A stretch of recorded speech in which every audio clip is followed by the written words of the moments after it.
आज हम बात करेंगे कोविड पैंडेमिक से रिलेटेड। अगर कोई पेशेंट प्रेगनेंसी में कोविड पॉजिटिव आते हैं तो व्हाट टू डू, उन्हें होम आइसोलेशन कब कर सकते हैं, फिर घर में रह के आपको क्या क्या सावधानी बरतनी है, कैसे रहना है, क्या खाना है, कैसे मॉनिटरिंग करना है और वेस्ट मैनेजमेंट कैसे करना है एंड ये आइसोलेशन का पीरियड जो है वो कितने दिन का होना चाहिए, आपको डॉक्टर से कब मिलना है, कब क्या करना है, इन सब के बारे में आज हम इस वीडियो में बात करेंगे।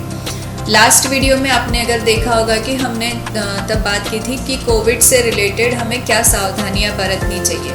तो जैसे कि हम सबको पता है कि wear mask, keep social distancing, at least 2 गज की दूरी हमें आपस में बनाए रखना है, कोई भी क्राउडेड प्लेसेस में नहीं जाना है।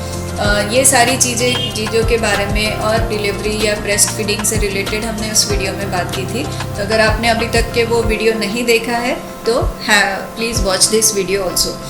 सो and subscribe to this channel. Hello friends, मैं हूँ doctor Puja Kadi, consultant obstetrician and gynaecologist from Raipur, India. नमस्कार, मैं हूँ डॉक्टर देवी ज्योति दास, पल्मोनोलॉजिस्ट, छाती रोग विशेषज्ञ, रायपुर, छत्तीसगढ़ से। Home isolation. Nupur 34 weeks pregnant है और उसे सर्दी खांसी हुई, बुखार हुआ एक दिन 100 degree and she was very worried कि मुझे कहीं कोविड तो नहीं। Then she tested for it and she turned out to be positive. अब वो बहुत डर गई है एंड कॉल आता है डॉक्टर के पास कि अब मैं क्या करूँ, मैं कैसे रहूँ, मैं किसको दिखाऊँ, अब मैं कहाँ जाऊँ, मेरी डिलीवरी का क्या होगा, इस कोविड का असर मेरे बच्चे पे तो नहीं होगा। ऐसे बहुत सारे मन में विचार और बहुत डर पैदा हो जाता है। तो इसी डर को हमें भगाना है। अगर आपको कोविड इन्फेक्शन हो भी गया है तो आपको घबराने की कोई ज़रूरत नहीं है, क्योंकि मेजॉरिटी ऑफ केसेस में ये इन्फेक्शन बहुत ही अच्छे से रिकवर कर जाता है। क्योंकि प्रेगनेंसी एक थोड़ा सा इम्यूनो कॉम्प्रोमाइज स्टेट हम बोल सकते हैं, इसीलिए आपको ज़्यादा सावधानी की ज़रूरत है। अगर आपका टेस्ट पॉजिटिव आता है तो नूपुर ने सबसे पहला काम किया कि उसने अपने डॉक्टर को कॉल किया।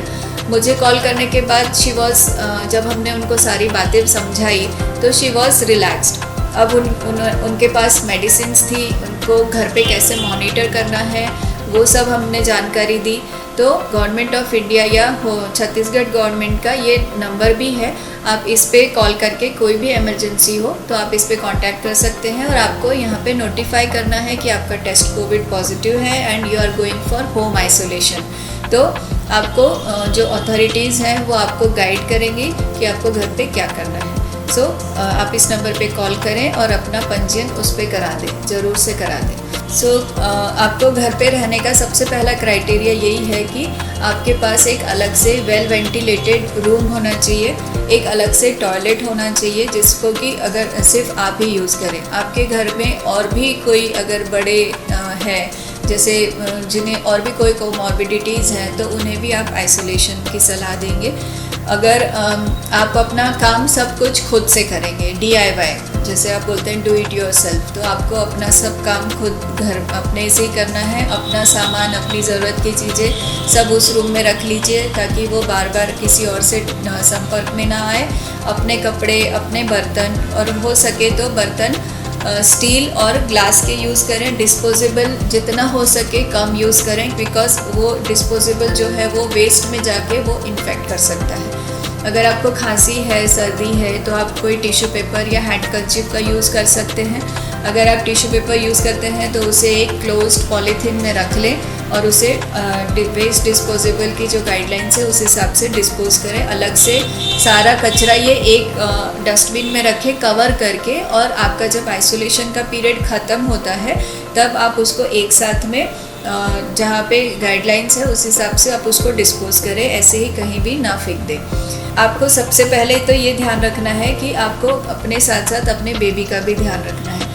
आपकी बेबी के मूवमेंट्स अच्छे से हो रही है कि नहीं, आपका फीवर बहुत ज़्यादा तेज़ तो नहीं है, और कुछ जैसे अगर आपको होम आइसोलेशन की परमिशन दी है तो इसका मतलब ये है कि आपको ऑक्सीजन की ज़रूरत नहीं है, आपका SpO2 लेस दैन 94% नहीं है, आपको ब्रीदिंग प्रॉब्लम नहीं है, आपको और कोई कोमॉर्बिडिटीज़ जैसे कि और भी कोई प्रॉब्लम आ सकती है इमरजेंसी की, तो इसका मतलब ये है कि आप ग्रुप ए बी सी में हो, मॉडरेट में नहीं हो, सीवियर में नहीं हो। घर पे रहने के लिए आपको क्या क्या चीज़ों की ज़रूरत है, क्या मॉनिटरिंग करना है आपको, तो आपको सिर्फ एक थर्मामीटर चाहिए, आपको एक पल्स ऑक्सीमीटर चाहिए। पल्स ऑक्सीमीटर मीन्स जिसमें कि पल्स और आपका ऑक्सीजन सैचुरेशन आपको पता चले। आपको डेली उस चीज़ को 2 बार मेजर करना है, या फिर अगर बीच में आपको लगता है कि फीवर आ रहा है या आपको अच्छा नहीं लग रहा है तब भी आपको मेजर करना है। अगर आप कंफर्टेबल हैं तो आपको और भी कुछ करने की ज़रूरत नहीं है। आप अपना डाइट मेंटेन रखिए, बैलेंस डाइट लीजिए, हाइड्रेशन मेंटेन रखिए और अपने बेबी के मूवमेंट्स का काउंट का ध्यान रखें। अगर आपको ऐसे में कुछ भी प्रॉब्लम लगती है तो आप अपने डॉक्टर से तुरंत संपर्क करें। जैसे कि जिस भी रूम में आप अलग से आइसोलेटेड हैं, अलग से रह रही हैं, वहाँ पे हर 2 से 3 घंटे में 5 से 10 मिनट के लिए चलते रहना है, एक्टिव रहना है। आपको बहुत देर तक एक ही जगह पे बैठे या लेटे नहीं रहना है। जो भी आपके स्त्री रोग विशेषज्ञ, पल्मोनोलॉजिस्ट या होम आइसोलेशन के डॉक्टर ने आपको मेडिसिन, विटामिन, मिनरल्स लेने के लिए बोला है, वो सब आपको नियमित रूप से लेते रहना है। अगर आपके शरीर में ऑक्सीजन की मात्रा 95 से कम है, या आपको कंटिन्यूसली ज़्यादा बुखार जैसे 101, 102, 103 आ रहा है, या आपकी छाती में बहुत ज़्यादा दर्द है, आपको सांस लेने में दिक्कत हो रही है, आपको बहुत ज़्यादा सर में चक्कर आ रहे हैं, आपको बहुत ज़्यादा कमज़ोरी हो रही है, एक तरफ का हाथ या पैर आपका काम नहीं कर रहा है, आपको फिट्स या मिर्गी के दौरे पड़ रहे हैं, उन सब सिचुएशन में आप या आपके घर वाले जो भी आपके केयर टेकर है, उनको अपने डॉक्टर से या जो हमारा हेल्पलाइन नंबर है वहाँ पे फ़ोन करके इन्फॉर्म करना होगा, और आगे वो लोग जैसा बताते हैं उस हिसाब से आपको एक्शन लेना। फिर न्यूट्रिशन कि हम क्या खाना चाहिए, तो आप फ्रेश वेजिटेबल्स ले सकते हैं। आप बैलेंस डाइट में हाई प्रोटीन डाइट लेना है, आपको लिक्विड इंटेक बढ़ाना है। तो इस चार्ट में जो सारी जानकारी है, जैसे कि आप इसको फॉलो कर सकते हैं। आपको सेल्फ मॉनिटरिंग के लिए एक चार्ट अपना खुद बनाना है। अपना जो शेड्यूल है, टाइम टेबल एक फ़िक्स करना है कि आपको सुबह इतने बजे उठना है, फ्रेश होना है, फिर आपको ब्रेकफास्ट करना है, लंच करना है। ब्रेकफास्ट और लंच के बीच में आपको क्या करना है, कोई पेंटिंग कर सकते हैं, आप कोई अच्छी बुक पढ़ सकते हैं, अच्छा म्यूज़िक सुन सकते हैं, गर्भ संस्कार म्यूज़िक सुन सकते हैं।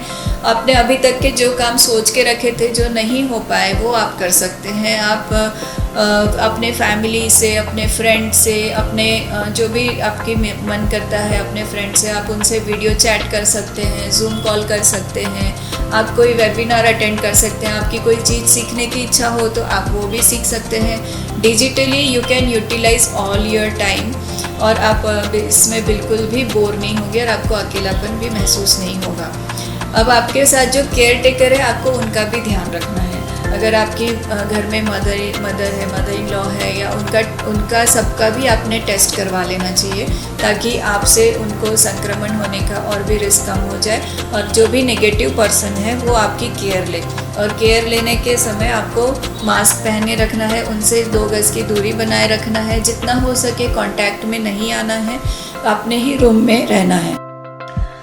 अगर आपको माइल्ड सिम्टम्स थे और अभी आप ऑलमोस्ट ठीक हो गई हैं, आपको फीवर नहीं आ रहा है और कोई सिम्टम्स नहीं है, तो भी आपको टोटल 17 दिन तक अपने आप को आइसोलेट करके अलग कमरे में अलग से रहना है। जिन कोविड पेशेंट्स को हम लोग एडमिट भी करते हैं हॉस्पिटल में, नॉर्मली जिनको माइल्ड सिम्टम्स होते हैं, तो उनको 10वें दिन अगर लास्ट 3 दिन में बुखार नहीं है, बाकी के सिम्टम्स नहीं हैं, तो उनको 10वें दिन हम लोग डिस्चार्ज कर देते हैं, और उसके बाद फिर 7 दिन उन लोगों को होम आइसोलेशन में रहना पड़ता है। तो टोटल जो आइसोलेशन का पीरियड है माइल्ड केसेस में वो है 17 दिन का। तो आपको 17 दिन तक आइसोलेट होके रहने की ज़रूरत है। और अगर आपको माइल्ड सिम्टम्स हैं और आपके 17 दिन कंप्लीट हो गए हैं, तो आपको फिर से टेस्ट कराने की कोई ज़रूरत नहीं है। 17 दिन के बाद आप इन्फेक्टिव नहीं हैं, आप फिर से अपने बाकी के मेंबर्स के साथ आराम से घुल मिल सकती हैं और अपना फिर से नॉर्मल काम पूरी तरह से शुरू कर सकती हैं। कोविड वायरस एक संक्रमण है, ये बहुत ही नया संक्रमण है, इसमें बहुत सारी रिसर्चेस हो रही हैं। ये बेबी तक के कितना ट्रांसमिट हो सकता है या नहीं हो सकता है, इस बारे में हमें एग्जैक्टली जानकारी अभी नहीं है, रिसर्च चल रहा है। बट अभी तक की जो जानकारी है उसमें संक्रमण का जो रेट है वो बहुत कम पाया गया है, इसीलिए आपको बहुत ज़्यादा चिंता करने की बात नहीं है। आप इससे रिकवर हो जाएंगे, आपकी डिलीवरी भी अच्छे से हो सकती है। तो बिल्कुल भी पैनिक ना करें और अपने डॉक्टर से संपर्क में रहें। और कुछ भी समस्या होने पे कोविड हॉस्पिटल्स में आप जाके अपना इलाज करवा सकते हैं। इमरजेंसी सिचुएशंस में आप अपना वहाँ जाके संपर्क करके एडमिट हो सकते हैं। ऐसी और भी कोई जानकारी अगर आपको चाहिए है, आप जानना चाहते हैं, तो कमेंट बॉक्स में ज़रूर शेयर कीजिए। ये वीडियो आपको कैसा लगा ये हमें बताइए। और इस चैनल को अगर अभी तक आपने सब्सक्राइब नहीं किया है तो इसे सब्सक्राइब ज़रूर करें।